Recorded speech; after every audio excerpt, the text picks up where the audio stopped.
Today's quote of the day is from Chinese philosopher Confucius, and he says that it doesn't matter how slowly you go as long as you don't stop.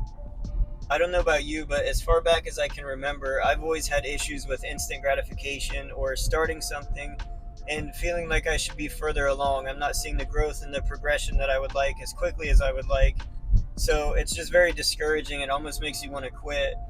But nowadays, at least, it may have always been like this, but at least nowadays, what we see from somebody, whatever they're doing, is the finished product. We see a polished state of whatever they're doing, and naturally, as humans, we want to compare ourselves to that. So we're comparing our worst, if we're just starting something, to somebody else's best, and naturally, that's not going to make us feel good about ourselves. So we just have to take ourselves where we're at. And it also reminds me of the analogy of the wall, where if somebody's building a wall, they're not focused on the finished product of the wall. They're focused on each brick. Each brick, brick by brick, is what builds a wall. Each brick is contributing to that final product of the wall.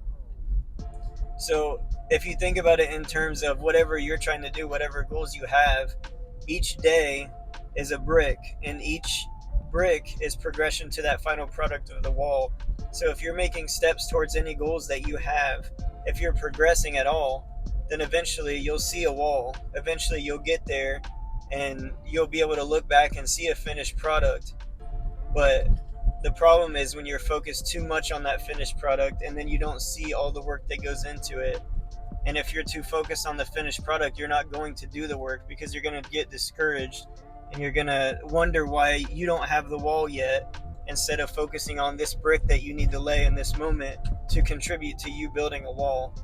So it's just something to remember when you really have a goal and aspirations in mind. You should think not of the end result of what you want to achieve, but more so what you can do to actively achieve those goals and make progression and growth towards those goals.